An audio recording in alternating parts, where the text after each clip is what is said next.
Good afternoon, ladies and gentlemen. It is Tuesday. We're live on the Pastor Scott Show. Go to PastorScottShow.com to connect with us online, PastorScottShow.com. Phone number to join the conversation is 888-528-2557, 888-528-2557.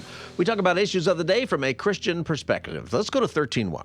There goes the sign right there. A bold message now posted across Los Angeles. Signs going up declaring city property off limits for ICE. The signs have no legal weight, force, or effect on anything the federal government does. Federal authorities firing back, saying the words are just that. Federal agents will go anywhere they need to go to enforce federal law, city property included. At Lafayette Park, most people say they didn't notice the sign, but support the idea. The people's families out here, dude, and that's not right, man. The message from LA, no immigration enforcement, no staging, processing, or operations at parks. Speaking with the federal government, they say that the sign doesn't really do anything for them. Yeah, I'm sure. More than 450 of these signs now posted at parking lots, libraries, the LA Zoo. All right, so in Los Angeles, they put up some signs around town saying basically that federal officers, ICE, cannot do their work from those areas. The federal government says that's not even constitutional. You can't do that. There's certain things that are probably possible, certain things that are not. But here's one of the questions. As we get our ballots in the mail, mine, I've seen them. They're in my mailbox. I have not grabbed them yet, but my ballots are here. And we're getting time to vote. One of the things I notice that politicians do from all stripes is they take actions that are really more about an emotional statement rather than something they can really do. Or they make promises about things that actually they have no authority to do whatsoever. We're seeing a lot of that in what's coming up here. And I wonder, how can you tell if a politician is promising something that they really want to try to do, or if they're just saying something that they actually have no authority to do at all?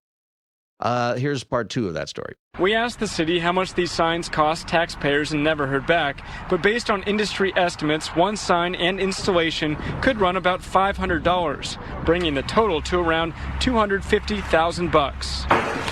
$250,000 for signs that probably, number one, the signs don't mean anything. You know, it just doesn't. And most of the things that states are doing and cities are doing to try to stop federal agents, whatever side of the argument you are on these kinds of things, they can't do it. It's the federal government has a lot of rights, especially when it comes to immigration and enforcing those laws that are on the books.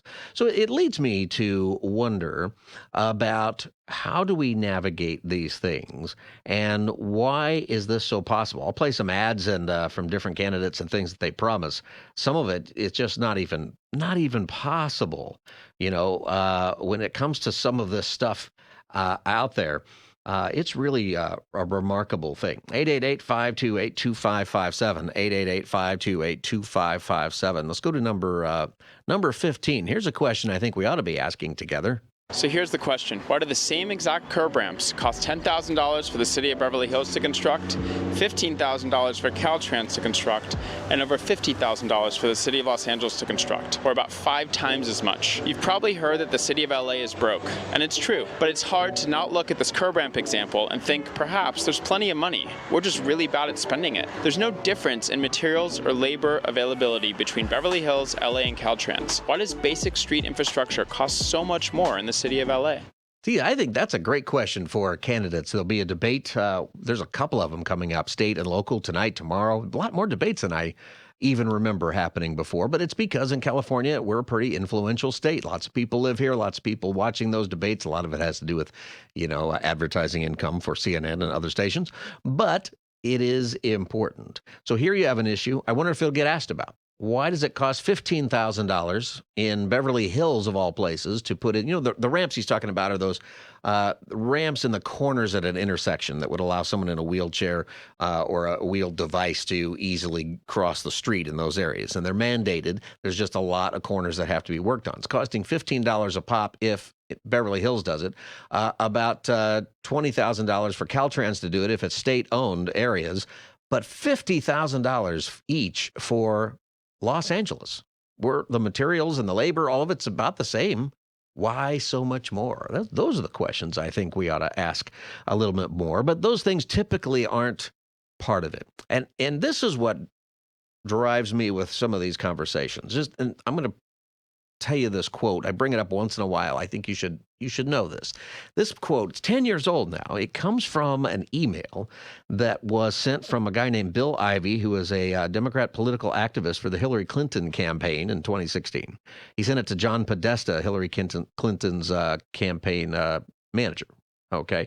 So this is when Donald Trump was on the rise.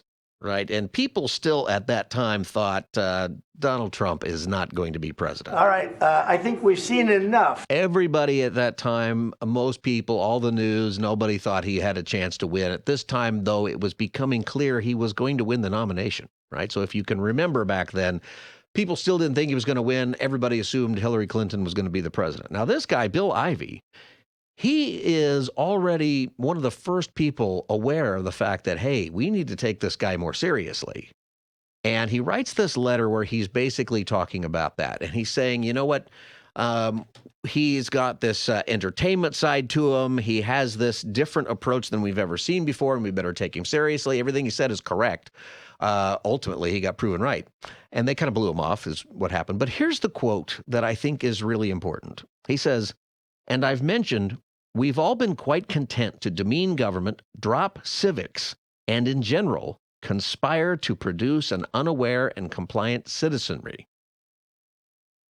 He said, we have been content. We, meaning the political elite, meaning his side of the aisle. I'm not sure who all is in the we, but there's a very significant part of the we. I think it's pretty big because I think it has to do with education. I think it has to do with teachers' unions, curriculum. There has been a large we. He says, we have all been quite content to demean government, drop civics, and in general conspire to produce an unaware and compliant citizenry. And then he says, the unawareness remains strong, meaning people have no idea how government works. We've done this on purpose. But his concern is compliance is obviously fading rapidly. And then his point was all the people who've been compliant to us, who do everything we say, who believe everything we say, those people are going to vote for Trump, he said this time. The compliance is going away. They still don't know what they're talking about when it comes to civics, but they're not buying what we're selling. It's a remarkable quote. I remind myself of that from time to time, that this was part of a bunch of, if you remember the John Podesta's emails got hacked during all of that, and this is stuff that came out. Most of it's, just dumb campaign stuff and not really that important. But this is a huge notion that they're casually talking about, a conspiracy to produce an unaware and compliant citizenry. Well, I think they did that quite well. Well, this is a disaster. So what I'm getting at here is that a lot of politicians make promises. Sometimes they make promises I think that they mean, but sometimes they make promises that they just can't keep. They don't have any authority to do it. And do we understand how our government works well enough to see past that? Because I think we should be talking about why does it cost so much in Los Angeles to put in, for example, the curb, the accessibility curb things, whatever they're called, versus cities right next door pay less than two-thirds less. All right, this is the Pastor Scott Show. 888-528-2557. 888-528-2557 is the number if you want to join the conversation. Why do you think we don't know this? Did you learn civics in government in high school? In growing up? When did you learn that? What did you learn? We just had a weekend of May Day where schools were let out. They handed out a bunch of signs talking about high schoolers and middle schoolers let out of school to go have basically communist march, holding up signs about left-wing political issues. Some places, like even places in North Carolina, they closed all of the schools so that the teachers could lead all the kids out in a protest. Meanwhile, the kids can't read, they can't do math, they can't do some of the basic stuff. And a lot of the stuff they're saying they can't do. 888-528-2557 is the number. Here's a couple of commercials from people running for governor. This is Antonio Villaraigosa. I grew up in a tough neighborhood. I know what it's like to struggle. I'm Antonio Villaraigosa. Today, too many families can't afford to live in California. I'm going to change that. I'll crack down on price gouging and lower prices on groceries and gas. I'll build housing that's affordable. And I'll fight Trump's violent ICE raids and expensive tariffs. As governor, I'll do everything I can to bring costs down. Antonio Villaraigosa for governor. So I would want to ask how. First of all, I don't know how you're going to fight the federal government in tariffs or much of the ICE stuff. You can't really.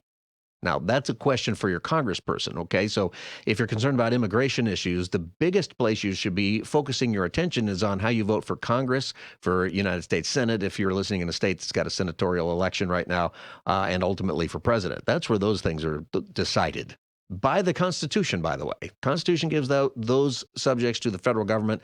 You can go read the United States Code Title 8 if you want to know what the immigration laws actually are. They're all right there. You can go read it, and there's nothing that the governor of California can do about it.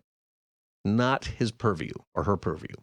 He talks about lowering prices. Sounds awesome. How are you going to lower grocery costs when energy costs are through the roof, when our gas prices are so high, and you got to truck all that stuff to all of the different stores, and supermarkets have only a 1 or 2% margin anyway. So the best you could do so that they even break even is 1 or 2%.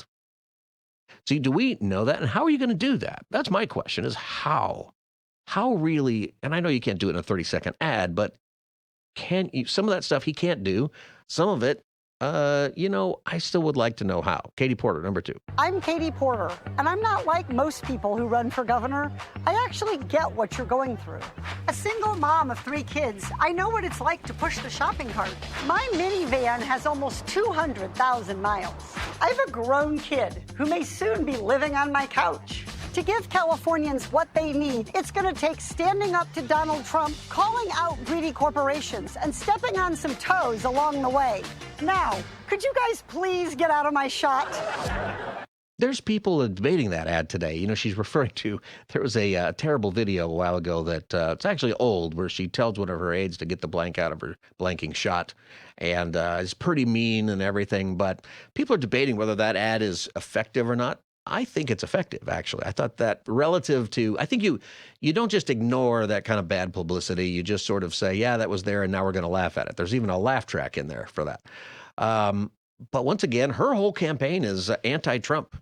Do you know that the next governor, if they are elected and then reelected, if they serve for 8 years, 75% of that term, Trump will be gone. It's just amazing to me that that is the thing.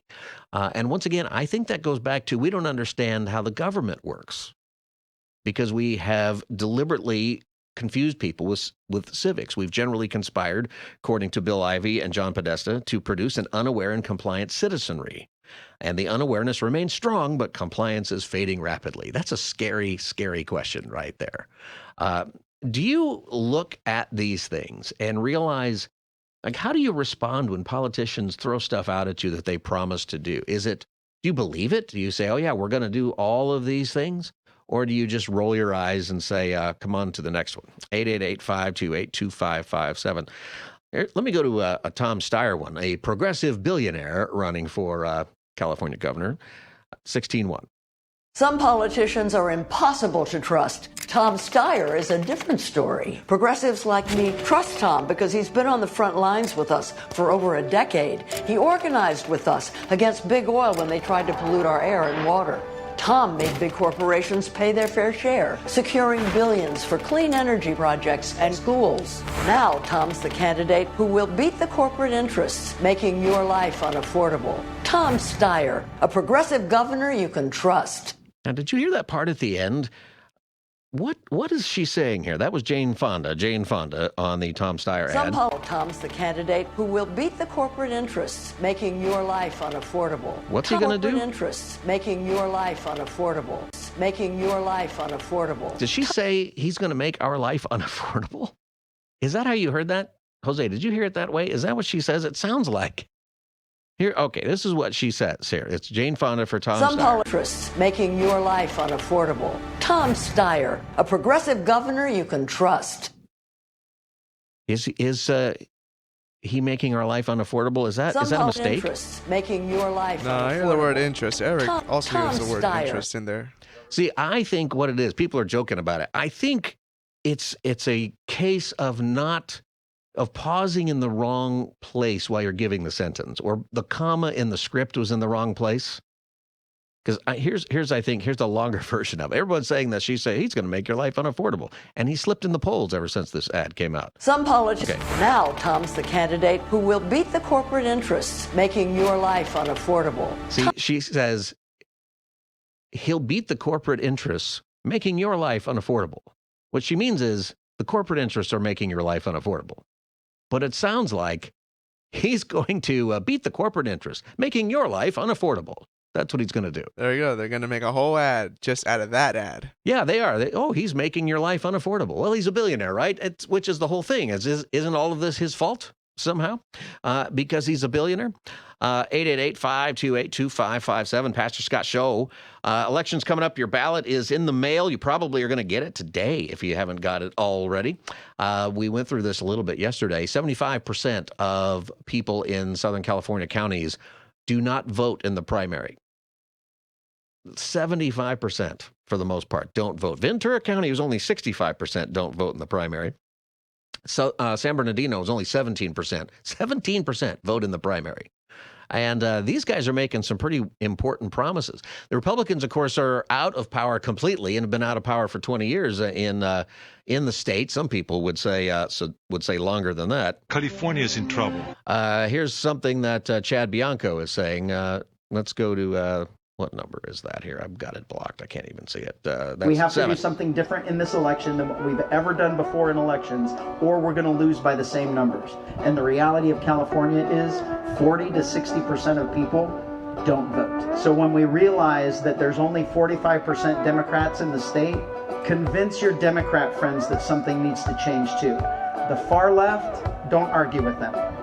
Just move on. Go to the ones that care about public safety, that care about education, that care about their businesses, that want the state to thrive, that want cheaper gasoline, that want cheaper houses, that want cheaper groceries.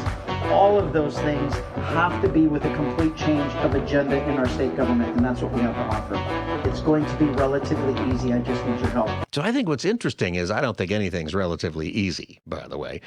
He is saying, hey, you know what? Most of the state probably doesn't agree with all this far left stuff, so you just need to get out there and vote. He's making a point that says if you don't like what's happening in the state, it's probably because most people don't vote. Most people actually agree that they would like a change, but they may not vote that way. And it's difficult. It's a difficult thing. Politicians promise stuff all the time that they are just simply unable to do. Tom Steyer, he's promising to ban ICE, to get rid of federal organizations. He has no authority whatsoever to do it. He can't do any of it. But he's put all that out there in his stuff. Why do we believe that stuff? Why does that happen? You know why I think it is? It's because, like Bill Ivey said in 2016, we've all been quite content. We've all, meaning the political insiders, the political elite, we've all been quite content to demean government, drop civics, and in general conspire to produce an unaware and compliant citizenry.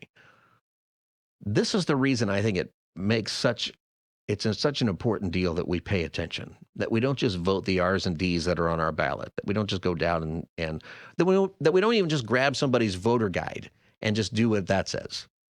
Like, do you do that? A lot of people do that. I understand that. Jose, you think we're going to ban ice? Like you can't put ice in your drinks in the summer. Yes, that's what they are going to do. What's wrong with that? It's a very European strategy. So all these European, socialists, that's how they're going to get socialism in the system, by banning ice in your Coca-Cola. 888-528-2557. There's a lot of people who are who just and I'm not bad-mouthing all the voter guides, but here's what you got to know about the voter guides. People pay money. Candidates pay money to get in those voter guides. So if you look at somebody's voter guide and the candidate you're interested in isn't in there and you're wondering why, well, it's because they didn't shell out the money to get in there. That's not true of all of them, but it's true of a lot of them. They're advertisement pieces. Somewhere down there in the fine print, it says that. So be very, very careful, because they'll word things in a specific way. They'll send a different voter guide. The same company will send the same voter guide or a different voter guide to Republicans and Democrats with just things phrased differently to try to point you to whatever candidate they actually support. See, we've got to be careful, but we're a world with a unaware and compliant citizenry that's been done on purpose. That's why you got to pay attention. Now, let me shift gears a little bit. What are some things that we think God has promised, or that we think the Bible says that it doesn't actually say? Do you believe, have you said things before that you think are not in the Bible or that are in the Bible, and you have these hopes for God, God's promise for your life, and it turns out that isn't what God said? See, a lot of people get disappointed in the politicians because it turns out they can't actually do or they won't actually do what they say. On the other side of that, spiritually, there's a lot of Christians who think God has promised certain things for their life, and he really didn't. We'll talk about that when we come back. Phone number is 888-528-2557, 888-528-2557. Pastor Scott Show Live. We'll be right back. Welcome back. It's the Pastor Scott Show. We're live on Tuesday. Go to pastorscottshow.com to connect online. 888-528-2557 is the number if you want to join the conversation. 888-528-2557. Number 8. This is where Mayor Vass lives. You notice something? Or here, where Nithya Raman's $3 million mansion sits. They don't have to live in the mess they've created where you live. This is where I live. They let my home burn down. I know what the consequences of failed leadership are.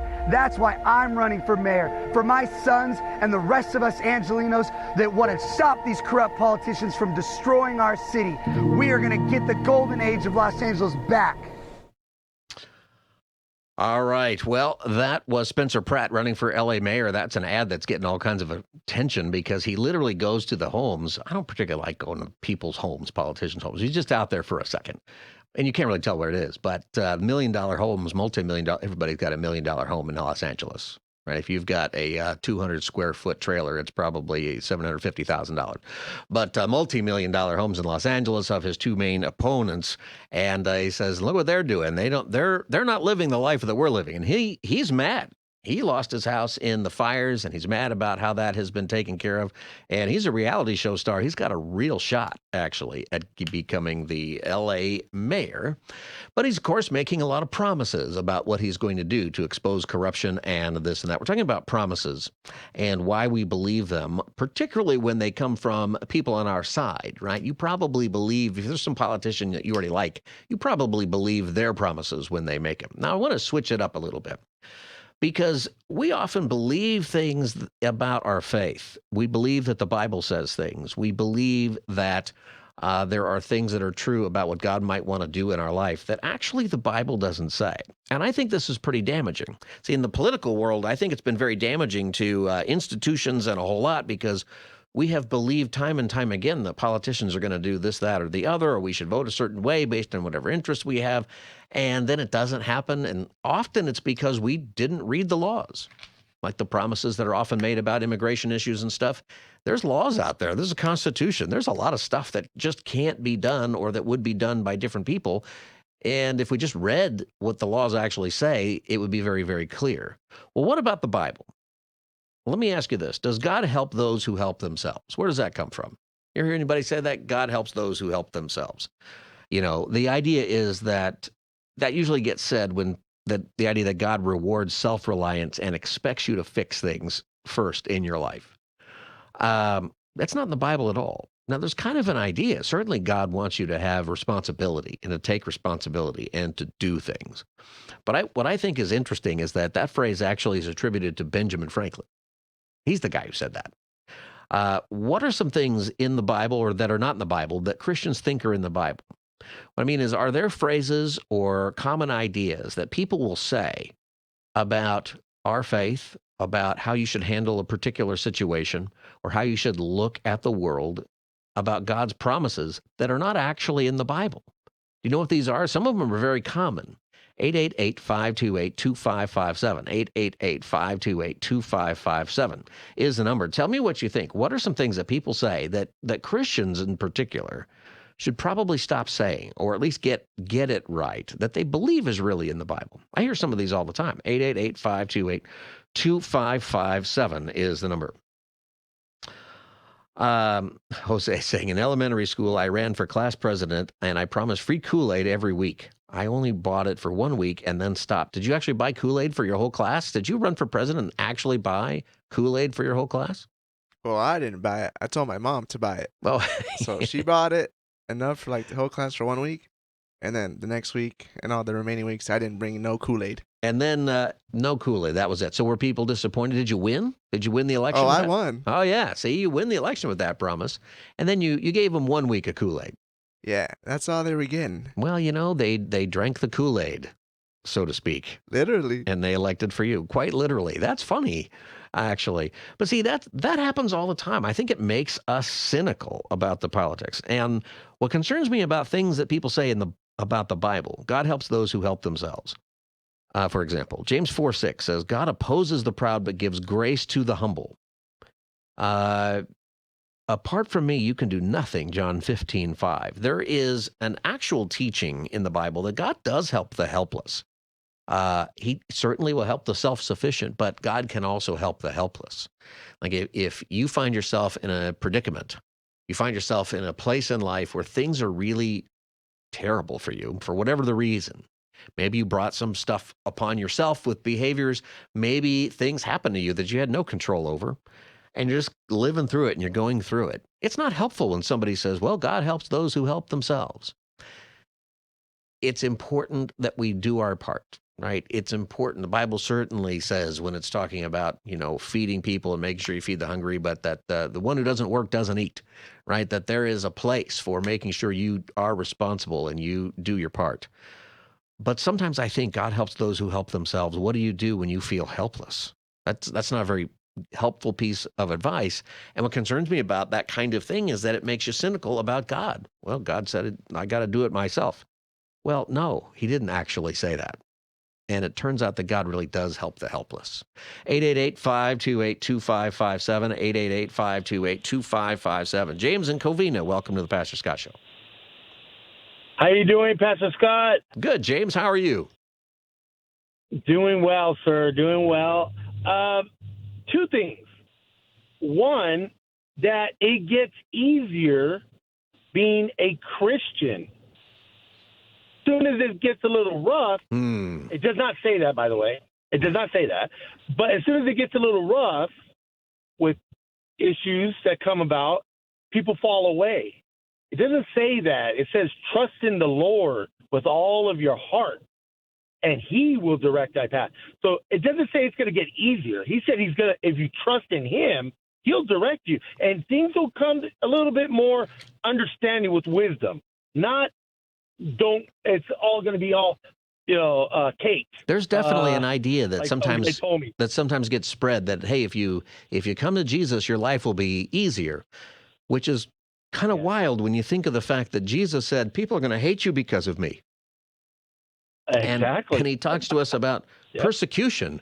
And then we're commanded to pray for our persecutors, for those who persecute us. Why? Well, inherent in that is you're going to get persecuted. And there are going to be people who don't like you. We're living in the most blessed place ever when it comes to being a Christian. Absolutely. Absolutely. And I think that tide is turning, but we have had and I think some of it comes from that. Following Jesus, there's a lot of things in your life that get better because you're making good choices, right? There's just a matter of you make better, wise choices, and your life is going to get better. If you read the book of Proverbs and study that book and do what it says, your life's going to be better. But you can be an atheist and do that and still make better choices. That's a good call there, James. Thanks for calling. 888-528-2557. What's something you always thought was in the Bible but then found out it wasn't? Especially like a Christian cliche, and then something that when we discover it's not really true, or when we believe something's true, we believe that God promises something that he doesn't, then it can really hurt our faith or others who don't know the difference one way or the other. 888-528-2557. Randy and Oxnard, welcome to the Pastor Scott Show.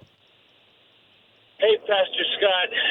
Yeah, here's a couple of things that I hear people say, and they really think it's out of the Bible, especially people who are not actual, but you know what, Randy? One of them is, yeah. Go ahead. We kind of lost you there for a minute. Oh, sorry. A couple things. One, people always say cleanliness is next to godliness. Do people still say that? I know that people say that all the time, but where do you think people get that? I'm not sure. It's probably from, like another Benjamin Franklin almanac saying or something. The other thing I hear a lot is money is the root of all evil, and that's not what the Scripture says. That's right. And so what does the Scripture actually say on that one? Love of money, of course, is the root of all evil. It's the love of money. And there's a big difference, right? Money itself is neutral, but the love of money is the root of all kinds of evil, it says. And that matters. Exactly. That matters a lot. It's okay to have money. It's what's your attitude about it. Are you a generous person? I know some Christians who are super generous, and they have a super amount of money that I think God gives them because they give it away. And absolutely, but I also know people who have a lot of money and they don't give anything away. Or there's a lot of money. We're talking about all the fraud and everything in our culture right now. Why is that happening?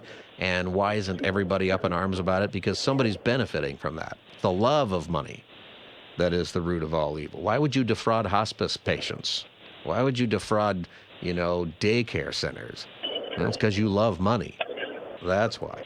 Randy, thanks for calling the Pastor Scott Show. 888-528-2557, 888-528-2557.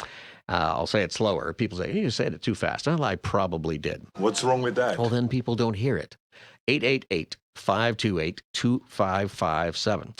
What are some things that people believe the Bible says, but it doesn't actually say? Some Christian cliches that we get wrong that we really should spell out better. And the reason is people get discouraged unnecessarily when they believe God is going to do something that God never promised to actually do. 888-528-2557 is the number. 888-528-2557 is the number on that. There's actually a bunch of these. And I'll tell you a story when we get back of, one of those that hit me one time when somebody came in for a counseling appointment, and she threw down one of these things that people say all the time. And she was clinging all of her hope to that phrase. And it's not in the Scriptures at all. It's, in fact, not what the Bible teaches at all. 888-528-2557. This is the Pastor Scott Show. Go to pastorscottshow.com to connect with us online. Follow us on social media at Pastor Scott Show on your favorite social media, at Pastor Scott Show. 888-528-2557 is the number. All of the links to our show, live stream, podcast, and more is at pastorscottshow.com. We'll be right back on the Tuesday edition live of the Pastor Scott Show for your call. Stay tuned. Welcome back, everybody. Pastor Scott Show. We're live on Tuesday on the Pastor Scott Show. Go to pastorscottshow.com to connect with us online, pastorscottshow.com to connect with us online. We're talking about bad promises. We started today talking about promises that politicians make that they don't even have the authority to make. Jose, you were telling me during the break that when you ran for class president, you promised to give out little teacher tickets that the teacher would give out for, like, doing good things. And what kind of a promise was that? I mean, little kids, we're just so gullible at that age. I had no authority to give out tickets, but yet they believed me. Uh-huh. Come on. Yep, and you won right there. See, and then were people grumpy with you afterward because you couldn't give those out? Hey, you promised. Yeah, probably the anger probably lasted a week, and then, they just forgot about it. And people get over it. See, and then you run again and you promise the same thing again, and everyone's like, oh yeah, he's gonna do all of this, Well, you got an attitude with you, I'll tell you that. That's what happens. Sometimes in the church, what we've been talking about is that Christians think that God promised certain things that he didn't promise. Things he never said. The Bible never says. 888-528-2557. I'll get to your calls on that here in just a second. 888-528-2557. Before we get your calls, I want to tell you about sanctuary metals. We're living in this crazy time of politics, and a lot of people are uncertain with the stock market, with the war in Iran, all kinds of different things happening. And if you're a little bit older and you're thinking, I don't know about my retirement, I want to do something so that it is more secure. Well, many people are taking part of their IRAs or 401ks and moving them into physical gold and silver IRAs. I don't know if you even knew that was a thing. If you've got an old retirement account from an old job and you can't really manage it anymore, you might be able to roll it over into a physical gold or silver IRA. And if you're over 59 and a half, you might be able to roll over one you've already got and roll it over with no taxes and no penalties if you qualify. It takes about 15 minutes to get started. The team walks you through everything at Sanctuary Metals over the phone. They handle the paperwork. They are the custodian. They hold on to your metals in IRS-approved vaults, so you don't have to keep it in your house, like in a little vault somewhere in your closet. Give Sanctuary Metals a call at 800-801-9877, 800-801-9877. Tell them Pastor Scott sent you to see if you qualify for a no-fee-for-life precious metals IRA. You can learn more at sanctuarymetals.com, sanctuarymetals.com. That number again is 800-801-9877. And past performance does not guarantee future results. All right, this is Pastor Scott Show. Let's go to the phones here. Irma, welcome to the Pastor Scott Show.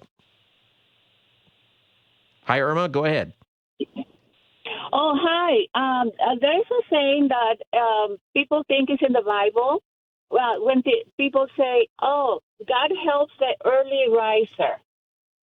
Oh, God helps Have you heard of it? I think that's another Benjamin Franklin, like the early bird gets the worm. I guess, because in Spanish says, Dios ayuda al que madruga. So God helps the early riser. There you go. So where do you think that comes from? Is it primarily something that people might say in different cultures? God helps the early riser?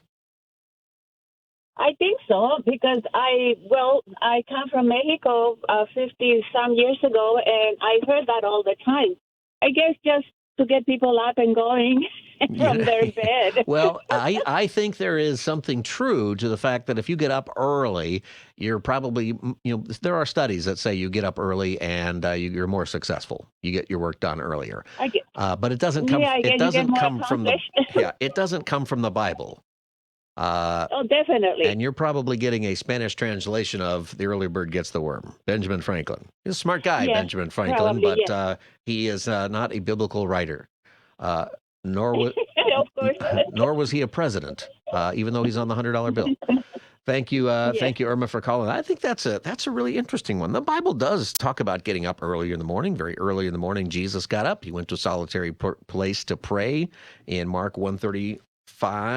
In the morning, Lord, you hear my voice, Psalm 5:3. There is definitely an advantage to getting up and praying and beginning your day that way.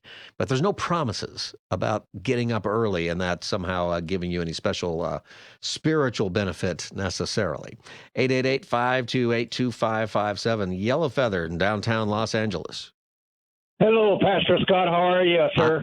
I'm good. Hey, let me ask you. You've called a couple times. Yellow Feather. Is that two names, one name? How does that work? Well, one name. And that's the name you go by? Is that actually your name or is it a nickname? Yes. That's my grandfather named me. No kidding. All right. Yeah. Okay, well, go ahead. Okay. There's a lot of talk about the church, that the amount of Christians is going down. Well, I don't believe that because I haven't been to church in a long time, and I know a lot of Christians that don't go to church, that read the Bible, believe in the Bible, believe in the Word. I think it's just the attendance in the church that goes down. Well, and there are lots of studies about that. And Yellow Feather, thanks for calling the Pastor Scott Show. The number of people identifying as Christians has been going down for a while, except that it has recently turned around. And the big reason it's turned around is Generation Z in particular is going to church at a higher number than any of the past couple of generations. So there's more people going to church. Now, there are some churches that people are fleeing from. And those churches are churches that don't teach from the scriptures or that denigrate the scriptures, basically. People are running from those. If you're saying we believe in the Bible, but we think the Bible's not true. We think you don't have to believe in this part of the Bible. Well, people don't find that very attractive ultimately. But what we're talking about here are things that Christians say all the time, churchgoers, and they probably come from sermons. What are some things that get said that are not in the Bible that could cause somebody to have some cynicism about the Lord when the Lord doesn't come through on a promise that he never made? 888-528-2557. Marge in Whittier, welcome to the Pastor Scott Show. Hi, Pastor Scott. Yeah, I don't know if anybody already said God helps those who help themselves. Yep, we did. We said that one at the first, but you're right. That's a big Yeah, one. I didn't catch it. Okay, but this one, it's not necessarily a cliche, and I would venture to say that most Christians don't believe it, but some do, some faiths do, that there's purgatory.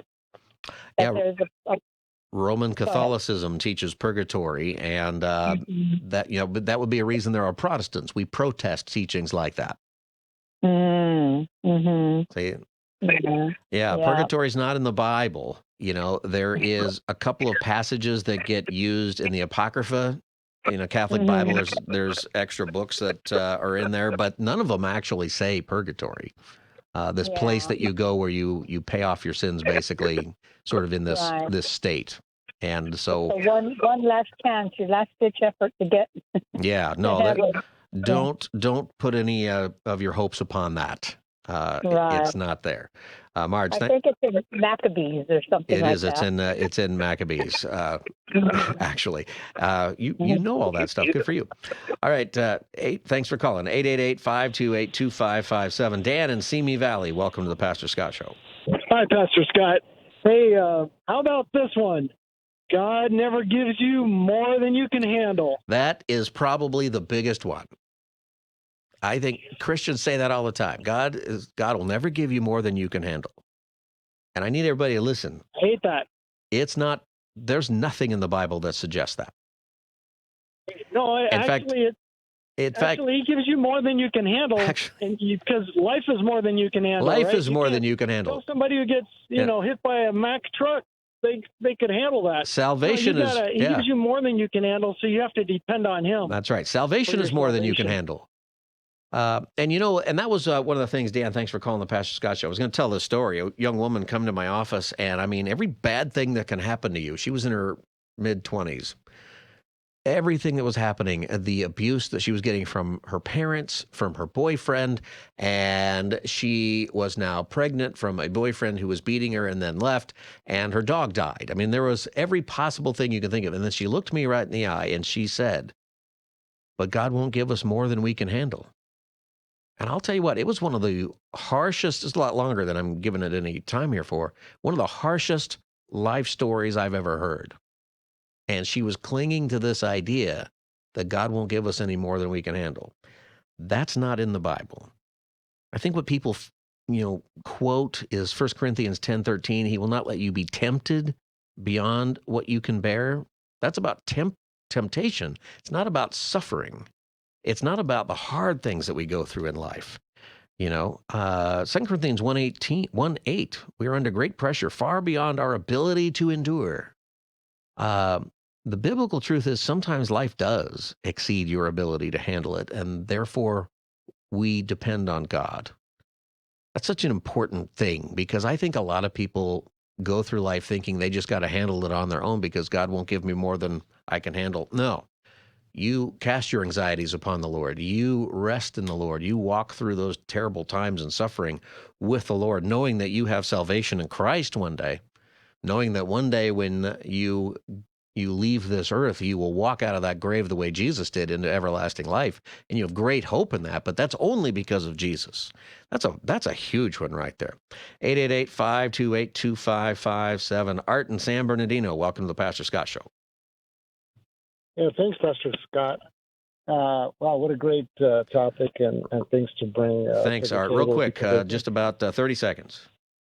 Yeah, just real quick, it was said before, God helps those who help themselves. But I think that what the underlying behind all of that is God wants us to know his word, not what somebody says or what makes you feel. He wants us to know him. Yeah. And so in the Old Testament it says, my people perish for lack of knowledge. He wants us to know his word, because based on his word, then nothing can move that. Nothing can move you from his truth.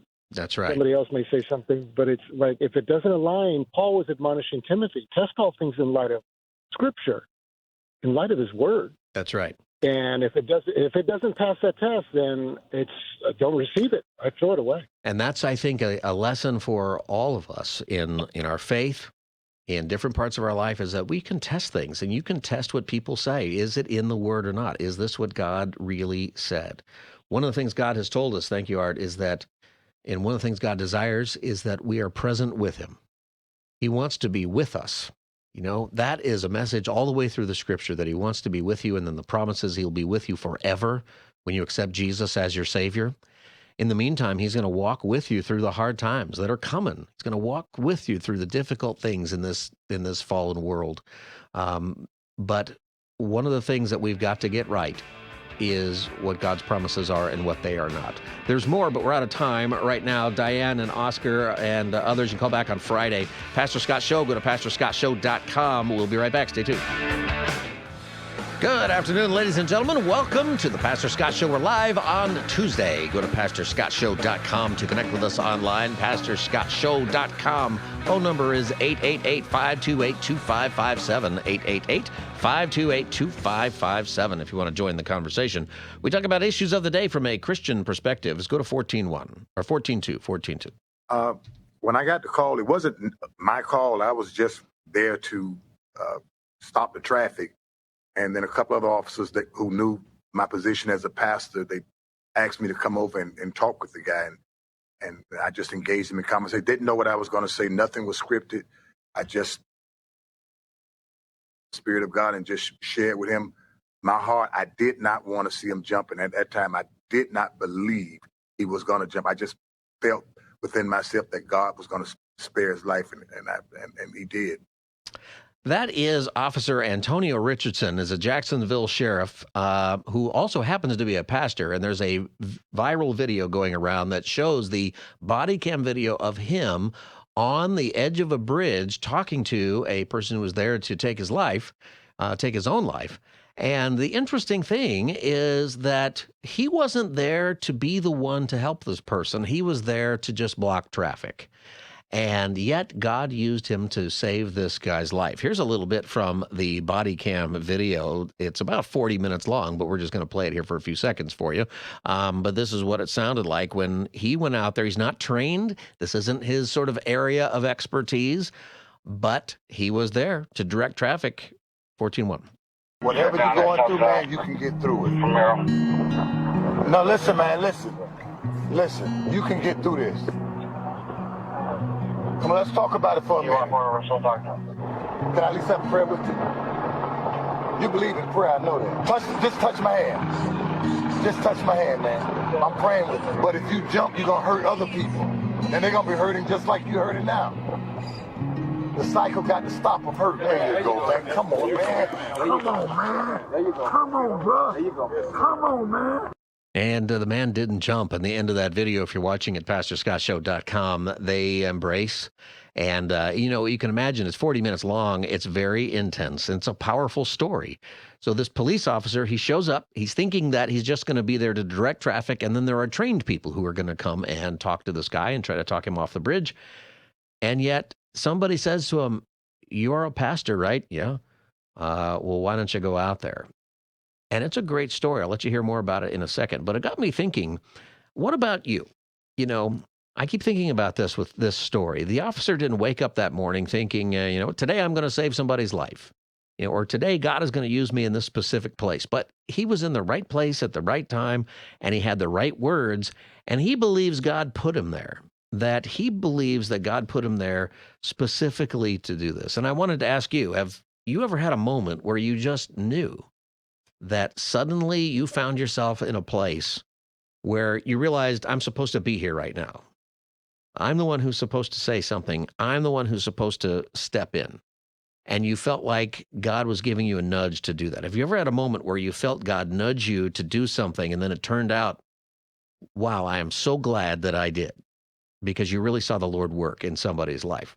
Tell us that story. 888-528-2557, 888-528-2557. And it doesn't have to be dramatic, like a bridge moment, you save somebody's life. Maybe you just entered into a conversation. Maybe you paid for somebody's lunch and it changed their life. Maybe there was just a time where you found yourself someplace and realized you're there at the exact right time. 888-528-2557, 888-528-2557. Call now if you've got one of those stories. Here's a little bit more from Antonio Richardson. He went on Fox News, and he was talking about this, 14.3. The conversation lasted, the whole ordeal lasted about 40 minutes of just engaging him. There were times where, he was at the edge. I thought he might have jumped, and I was afraid, but I was praying, and God spared his life, and we connected, and as a result of that connection, he didn't jump, and that's what it's all about. He would have to be terrified. This isn't, he's a police officer. He probably has some experience in this area, but it's not really what his role was there. His role was just to stop traffic. And yet, it turns out he's a pastor. Coincidence, right? I think not. And he developed a relationship with this guy. Let's go to 14.4. During the conversation, he had told me his love for his family, his concern for them. And because he had that concern, I knew that would be the basis of us giving him hope for tomorrow. He was going through some things, and he did not want to hurt his family. Though he wanted to hurt himself at the time, he didn't want to hurt his family. And that was the tool that was able to be used. You know what I think is so interesting is he credits the Holy Spirit for helping him know what to say.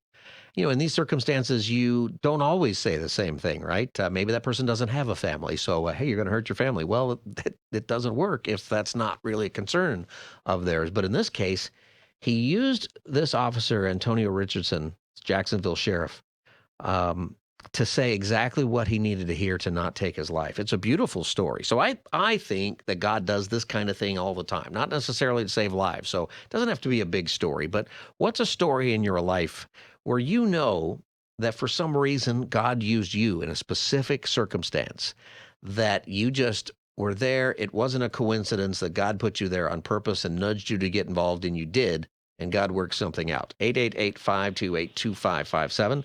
888-528-2557. Rosie in San Diego, welcome to the Pastor Scott Show. Hi, Pastor Scott. Hi, Rosie. Kind of fun with that. This pastor was in Jacksonville, and I went to Orlando from San Diego back in 2024. During my small group, I just had this feeling like I needed to stop going and do something else, that God was wanting me to do something else. I didn't know what it was, but I just took that step, that leap of faith, and I decided to go to the Chosen Con that was in Orlando, Florida. And while I was there, standing in line, waiting to go to a meet and greet, we were waiting in line. This lady was behind me. She was talking to some gentlemen behind her.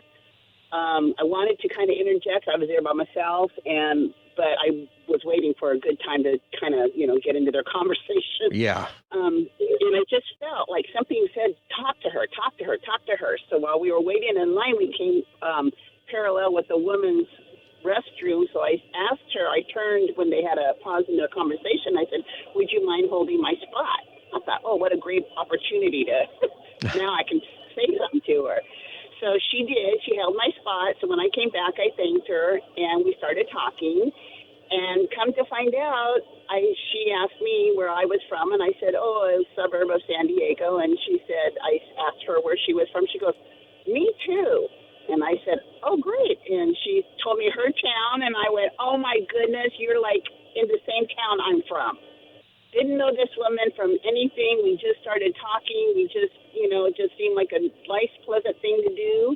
We were there excited. And so, as it turns out, she lives only 4 miles away from me. Huh. And I brought her to our church. She goes to our church, and she goes to my small group. Now, was she already a believer before that? I believe she was, but she hadn't found a church, or maybe I'm not really quite sure why she wasn't going to church. I never really asked her, but I know that she had questions about it. Yeah. And so, but she We're losing your connection here, Rosie. We're losing your connection, but I thank you for calling and sharing that story. 888-528-2557. So God, for whatever reason, Rosie decides to go across the country and to go to this Chosen Con. Must be about the Chosen TV show, right? It must be what that is. Convention about that. Do they have conventions about that? Do people dress up as the characters like the Star Trek ones? How does that go? Anyway, I'm laughing at my own joke there. I think that's, I would really like to know Rosie's, what her neighbor thinks of all of that, that she happens to meet somebody by circumstance across the country at this thing who lives in the same neighborhood, and now she's back in church. Now she's back in the fellowship. God used that situation to bring somebody back in the fellowship. That's amazing. That can't be a coincidence, right? 888-528-2557, 888-528-2557. DeRusso, is that your name in Yucaipa? Yes. Hi, DeRusso. Welcome to the Pastor Scott Show. Thank you. Well, I had two situations that were very intense. It was strange. One of the incidents was I had a friend who I told her I was going to go to the hospital with her. We ended up staying till like 4 a.m, so it was like hours. One of the times I had to excuse myself, go to the restroom. I'm in the restroom, and all of a sudden, the stall next to me, there was a big, like a big sound. I'm like, what is going on? And I noticed they had a friend with them, and they were talking to him, but I didn't know what it was. So I come out of my stall to wash my hands, and I look over. I was like, oh, my goodness. This lady says, please hurry, go get somebody. This woman did not even know she was pregnant. Oh, she had a baby? And the baby fell in the toilet. Oh my she gosh. had a baby. The baby fell in the toilet while she was using the restroom. I was like, what? So I ran real quick to get somebody, and I came back to sit down with my friend, and she said, you have the strangest look on your face. So I told her what happened. Then there was another situation. I was in the hospital. My husband's brother was in the hospital. I ran to the car because I forgot something. I'm coming back, and this car just swirls around like real fast, and this guy jumps out of the car, and then he tries to get his mom back in the car. He said, could you please help me? And I said, yeah, I'll help. And so I tried to keep the mother in the car. He goes to get someone to help.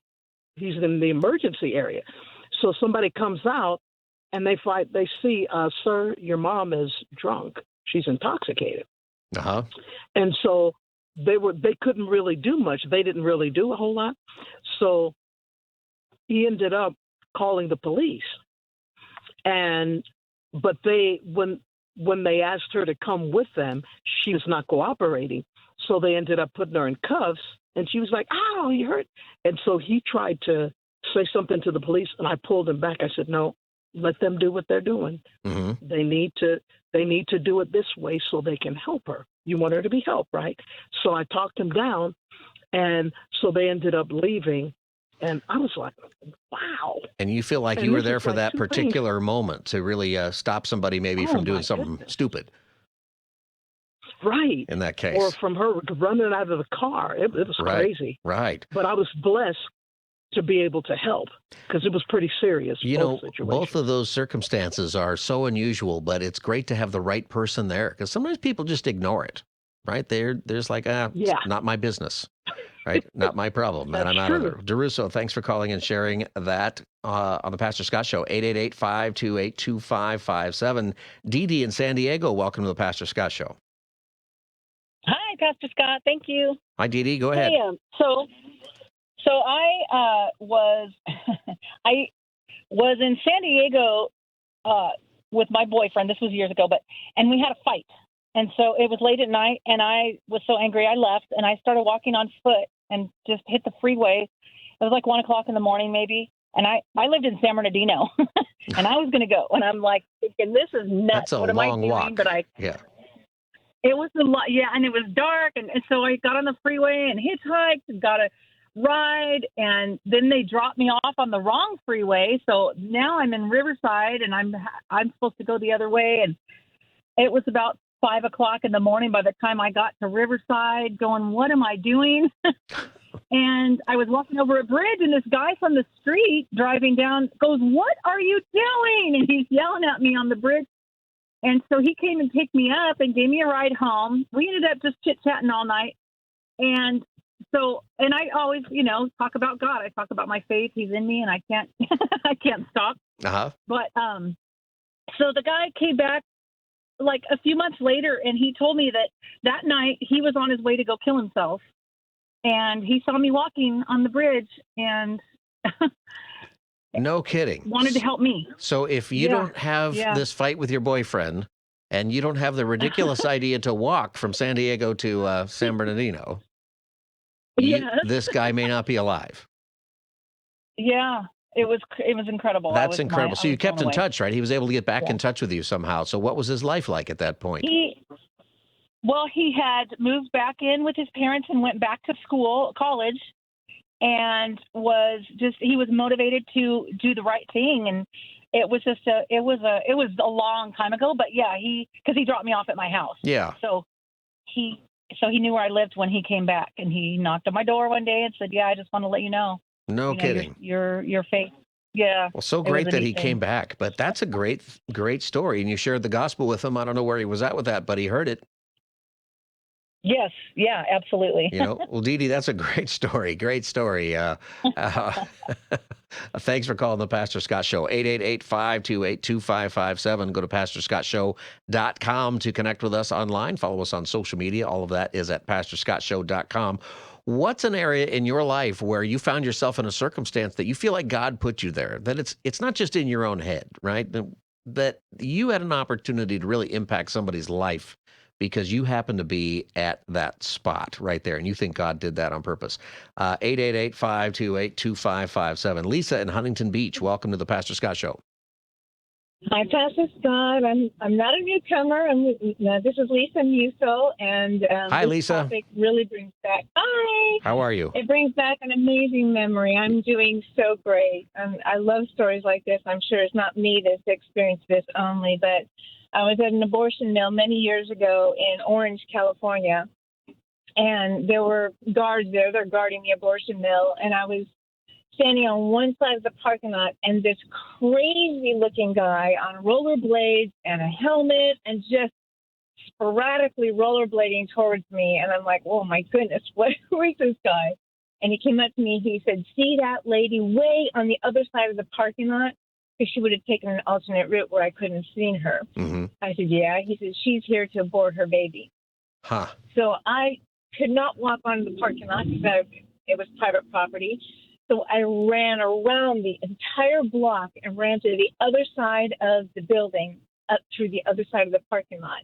And I called out to her, and I was calling out to her, and she looked at me, and she walked up to me, and I shared the gospel with her, and I shared about the life of her baby, and her baby is alive today. She chose life, and there would have been no way that I would have seen that lady had that crazy young man come up on his rollerblades. And I'm thinking, you know what? He had to have been an angel to tell me about her, because I would have not seen her.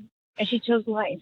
That's a great story. Those kinds of things happen all the time, that kind of story. And I think God is saving the lives of babies because of things like that and crazy people on rollerblades. Maybe they are an angel. If you're an angel and you get that kind of assignment, you're like, do I get to be on rollerblades? Yes. Ooh, I don't know how that works. I would totally do that. Lisa, that's a great story. Thank you for calling and sharing that that story. 888-528-2557. 888-528-2557. What is a time in your life where you found out that you were just in the right place at the right time? Maybe something big happened and you happened to be there, and you know that God put you there to do something. It doesn't have to be a huge deal like saving a life. Maybe it is. But maybe it's you shared the gospel, or maybe you just helped somebody through a difficult circumstance, but you were the right person, right? That it's not just something that anybody could have done. It's something that you feel like, you know what, I was the right person to be there. 888-528-2557. Jackie in Compton, welcome to the Pastor Scott Show. Hi. God really is good. These stories. My story is just a couple of months ago, my car battery broke on me, and it was late at night. I was in a Ralph's parking lot, and I had to walk to get help, and I don't usually walk around at that time. I came to get help, and the person said, "No, I'm not going to help you." So I was like, well, I'm just going to walk back and see if I can find somebody to help me out. And I'm walking. This is like 12:30 at night, and I usually don't do that. So I'm walking, and I'm really stressed out. It's like I couldn't believe that my friend wouldn't help me. And I was like, wow, Lord, what is going to happen now? Please help me with my car.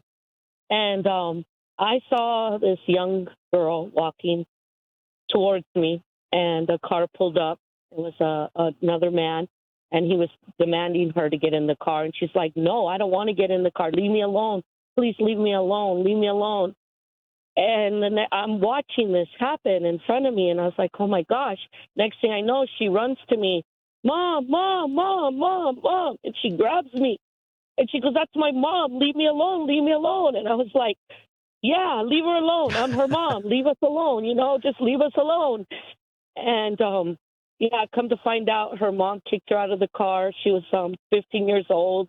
They had a problem, and, she didn't know what she was going to do. She didn't know anything about God. She said she goes to church, but she doesn't really believe in it. Yeah. And she walked with me to the car. I wouldn't leave her alone. And I prayed with her, and she accepted God. That's amazing. And I took her home to her grandma's house. I gave her a ride. Good for you, I Jackie. got me a jump. A friend came, and I know it's tough. I'm almost Thank out you. of almost out of time, but that's such a great story. Had your car not broken down and you decide to walk around in the middle of the night, this wouldn't have happened. Exactly. That's the kind of story that I'm talking about. is I good. think that God uses us often with these circumstances, and I think not everybody would have been available to that young lady. 888-528-2557. Pastor Scott Show. We're live on Tuesday. We'll be right back with all of your calls. Stay tuned. Welcome back, everybody. Pastor Scott Show. Go to pastorscottshow.com to connect with us online. We're live on Tuesday, 888-528-2557. We're talking about the opportunities that somehow come upon us in life to do something, and we think that God put us there on purpose, that it's not just you're doing what you normally do, but God somehow puts you in a circumstance where you're able to really help somebody or make a difference in a certain circumstance, and you felt like God did that on purpose, that he put you there for that specific thing. What's your story when it comes to that? 888-528-2557. Tim in San Diego, welcome to the Pastor Scott Show. Hi, I'm the guy that won the book last week by saying Batman Dark Knight. Oh, and you caused the big controversy about, we think you were right about that I sold you it was the Michael Keaton Batman, but we think you were actually right. It probably was the Dark Knight. Yeah. But see, I'm glad I gave you the book anyway. So we worked it out, right? I'm the bad guy? No, we got it all completely right. All right, go ahead, Tim. Anyway, people say I've lived several lives, and I used to sing in heavy metal bands back before I rededicated my life. And I had this guitar player named Bam Bam, and so basically we ended our relationship. We had played together for a number of years, and we ended in a fist fight. And so I lost contact with him, and during that time, I'd probably say we hadn't talked in 10 years, but during that time, I had rededicated my life to the Lord, started singing in the Shadow Mountain Choir at David Jeremiah's church, Shadow Mountain. Yeah. And it's on TV every Sunday morning. And so my friend, for a job, he was a home nurse, like a home care nurse. And he told me that he called me up one day and he said, "This is Bam Bam, and before you hang up on me, I want to let you know I've been watching you on TV for a while." And he says, "You're always in the front row, right?" I said, Yeah. He says, "Hey, man, I want to know how I can get away from these drug addicts and alcoholics like the other musicians that he was running around with." I said, "Well, okay, Bam, start coming to church." And so not only did that help him to give his life to the Lord, he started coming to Shadow Mountain, but it also reunited him and I in a different way. That is an incredible story. That's a great story. So Bam Bam sees you, and he was your guitar player, not your drummer, right? It seems like Bam Bam ought to be the drummer. Right, guitar player, yeah.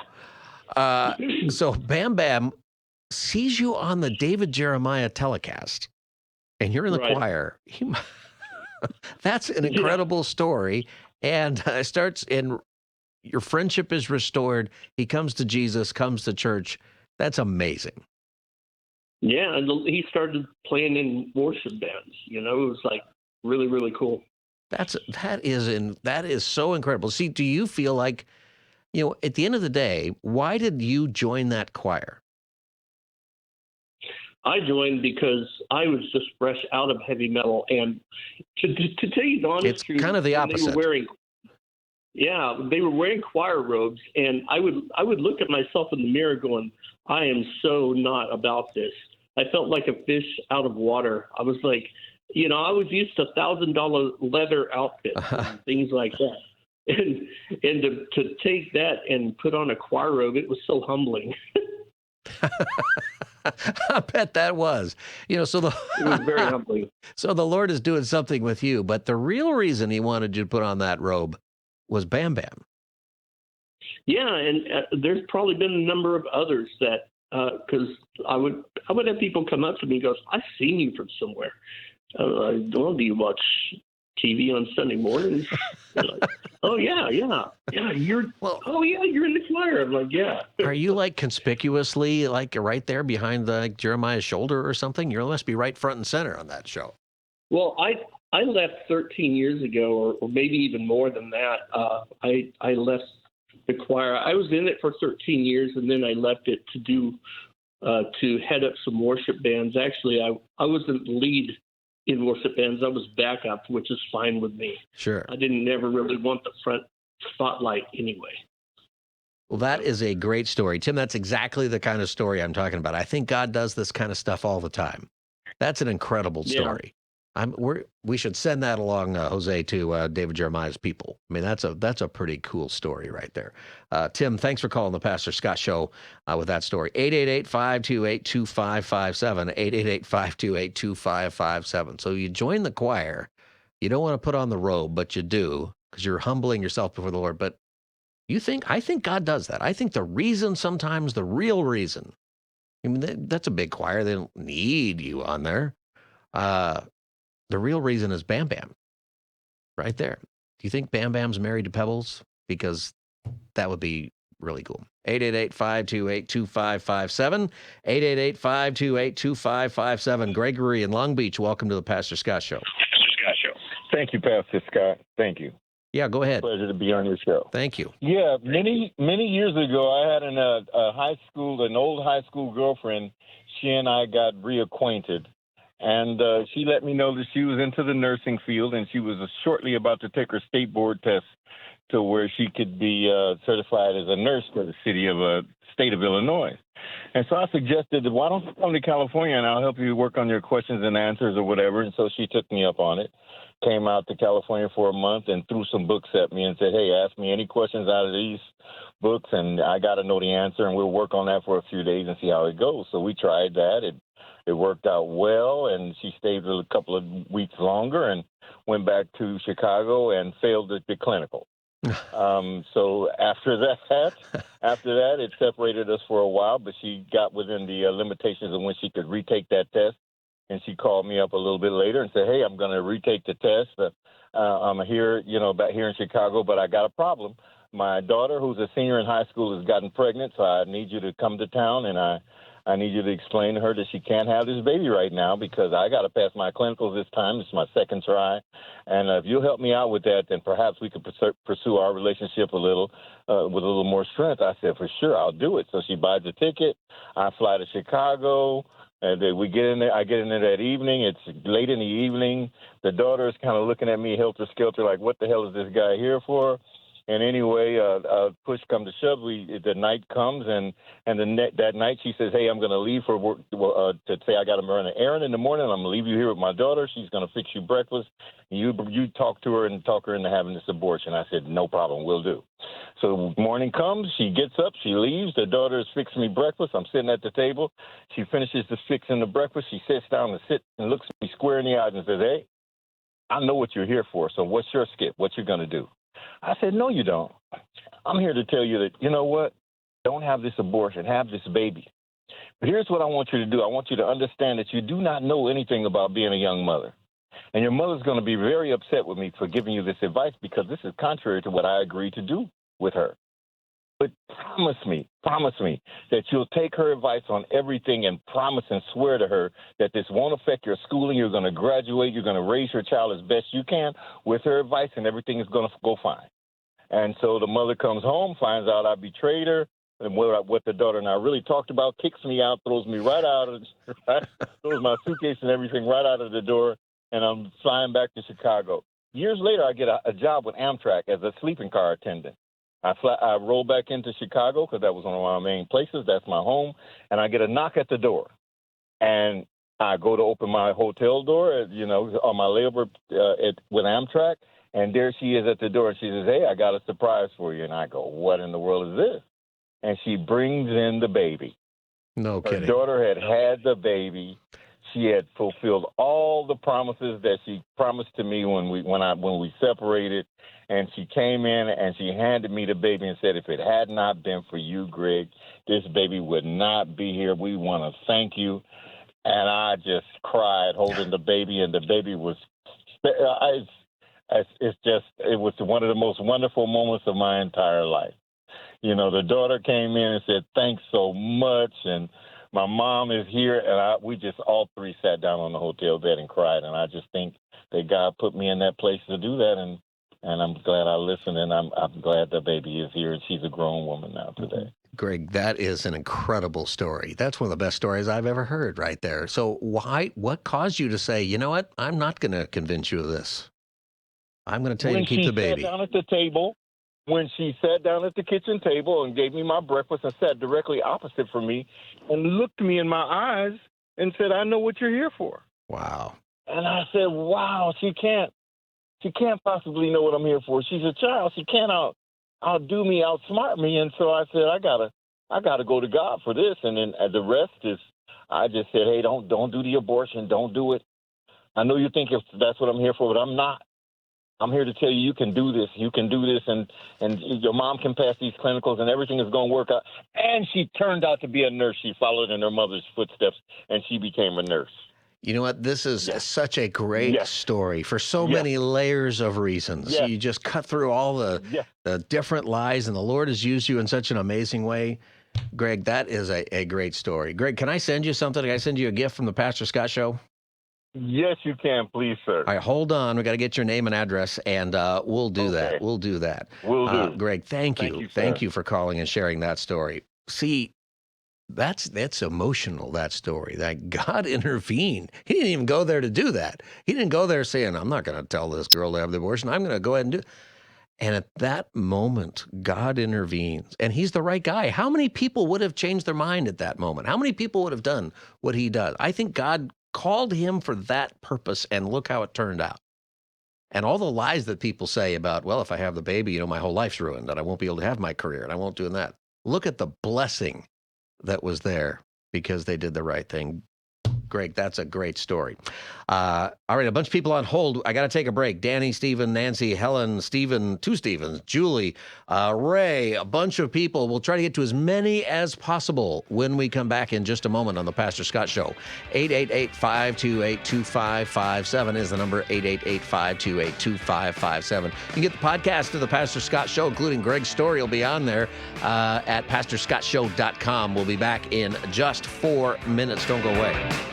Hey, one of the things that's important for you is taking care of your health, and sleep apnea is something that affects millions of Americans that can damage your health. It can cause heart attack and stroke while you sleep, even long-term illnesses like Alzheimer's disease and about 170 different things that you don't want. But you know what? I had sleep apnea, and what I didn't want was any of those things, but I also didn't want a CPAP mask. I wondered if there was a better way to go. And I know CPAP works great for a lot of people, and I think that's fantastic, but I thought, is there a different way? Well, I went to go see Dr. Eddie Simon. He is an expert at sleep apnea. He's been dealing with this for 30 years, and he has created a mouthpiece that's custom-made. That's not something he pulls off the shelf. You go to his office in L.A., and they make it for you, and it fits perfectly in my mouth. It moves my jaw forward, my tongue in the right position. It's comfortable, and it has relieved my sleep apnea. apnea. I sleep great. It even stopped my snoring, which has made my wife very happy. I think this can work for you. Go see Dr. Eddie Simon at 800-92-SMILE. That's 800-927-6453. Or go to tmjexpert.com for Dr. Eddie Simon. We'll be right back. Scott. Welcome back, everybody. Pastor Scott Show. Go to pastorscottshow.com to connect with us online. pastorscottshow.com.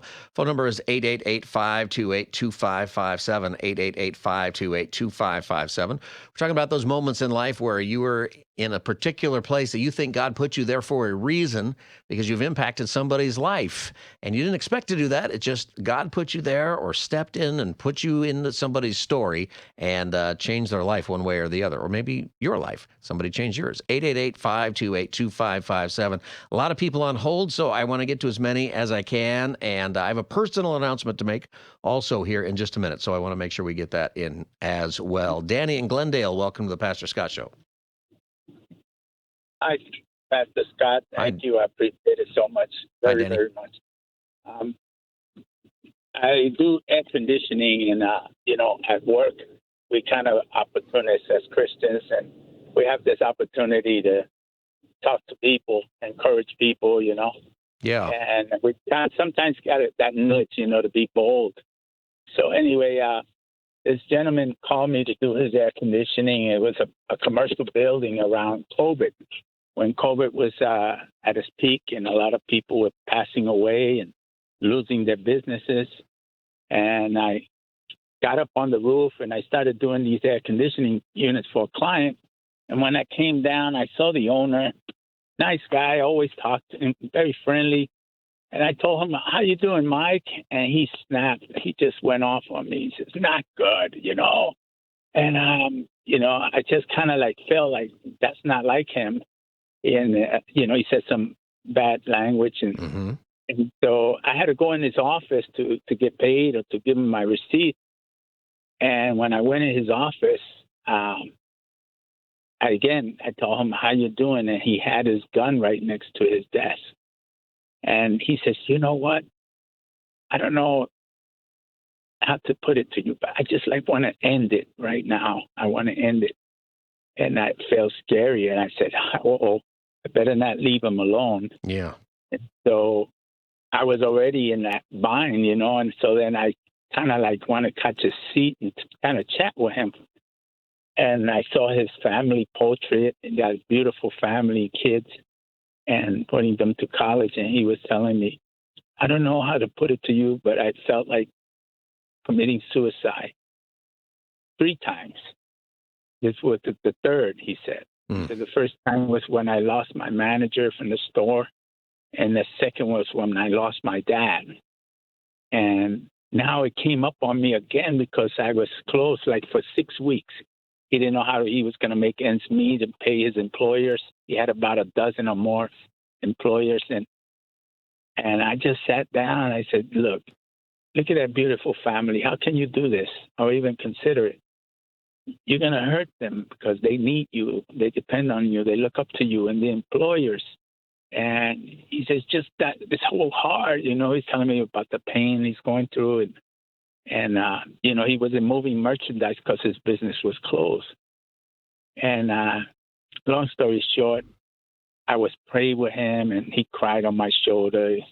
And not that he accepted Christ, he was a believer. And he thanked me. He said, I'm not going to do this. And he put the gun away. He says, I never bring this weapon because I don't like guns. But this day he bought it. He said because of abundance of security, because he was opening and staying late all by himself. But that day he had it right next to him. And I said, I don't want to leave the shop and then, hear the news about so what this happened? tragedy. So I prayed over him, and he said he's not going to do it. He didn't do it. He's still pushing on and pressing on. And I really think I was there at the moment to give him encouraging words. I shared the gospel with him. Yeah. And it's not the first time. I'm sure that God uses us. I mean, for us, it's a miracle, but these are things God does. He put people in strategic places. It could have been anybody there to work on the air conditioning unit or something, and they wouldn't have prayed with him necessarily, or he might not have even talked to them. Right. I just felt that nudge, and I said, I better talk to him because, and not that I'm a professional at this, but we have a prison ministry in our church at Calvary Chapel, and a juvenile home, and you see a lot of kids that are. I just told them at a show of hands, can you tell me if any of you contemplated or even attempted? Suicide, and all the hands go up. Wow. And so it's a big deal. So somehow the Lord's using you in that area. Yeah. Well, Danny, thank you for calling and sharing that story. I'm so glad you were there for him. And that's another example of where God puts us in these circumstances in people's lives and gives us a little nudge.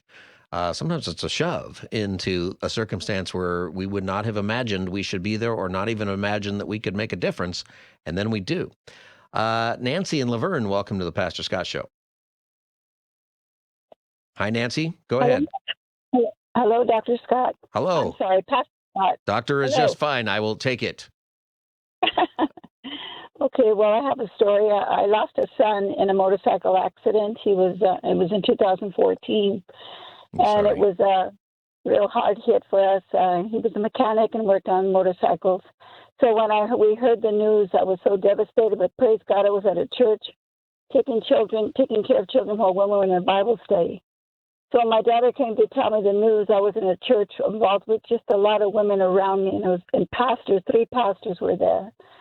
So I really thank God. But I think the hardest thing was that it was something he was taken away. So it wasn't like he was in the hospital where I could tell him bye or anything, and that really was painful for me and our family. But God did something so amazing. I was on my way to the city of Temecula or Wildemar with my other son, and I saw this gentleman riding his motorcycle pretty much, good distance from myself. And this Porsche came up and went right in front of him, put his brakes on, and the gentleman flew. He flew and he hit the ground, and his bike was nowhere. It was just a mess. Well, I got off my car in the freeway, and I just ran to him. And I held him, and he was trying to get up, and I said, "You can't get up. You can't." And like I said, I didn't even think about the cars. That the cars behind me could have killed me and my other son. I just felt so compelled to go and help that young man. When I turned around to look at the back, there was 4 lanes. So these 4 cars were they just stopped there. They had their lights on us. And the last lane, cars were going through.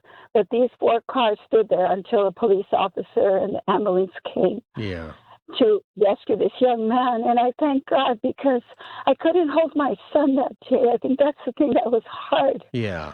And my father said, "Mom, if you would have been there, it would have been worse for you to hold Jacob." And I said, "I know, but when God did that," and I said, "Well, God, I didn't get to hold my son, God, but you allowed me to hold another son, somebody's son, Lord." So I really was so thankful to the Lord. And how meaningful is that, even to this other person? Do you know what happened to him? I don't know. Yeah. The police officers came and said, "We're handling. Can you please get on the freeway and start going?" Well, that's a blessing for you, and I'm sure it was a blessing for him in one way or another. And, God does some amazing things, even just to give us some peace, even in the midst of that tragedy that happened to you and your family. Nancy, thanks for calling and sharing that story with us about how God does things.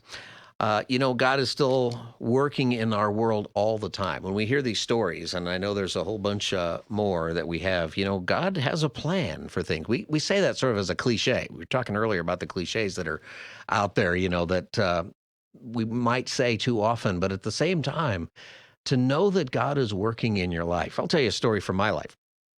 I had came down to San Diego, moved down there from Riverside, where I went to UC Riverside, and I went to law school for a while before getting into ministry.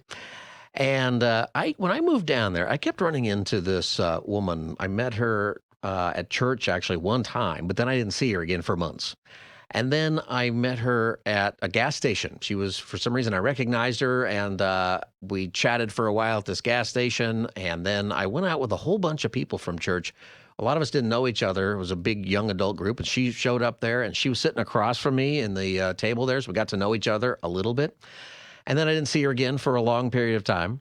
And there were just all these weird times. We're just all around the big city, right? I ran into her in random places.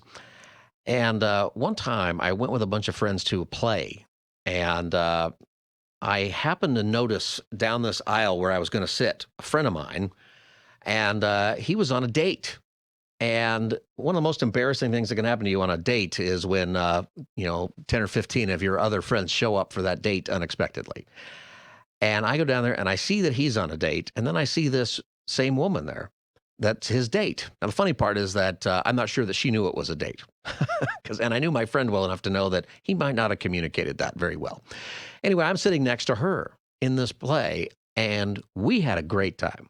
We laughed about things. We made fun of people on the stage, and my friend was getting a little bit irritated because she was talking to me and not talking to him. In fact, in the intermission, I thought it was so rude that her and I were having such a great time. I moved. I traded seats with somebody because I just thought it was inappropriate. Well, can I tell you something? You probably figured this out, and there's a lot more coincidences, but I married that girl.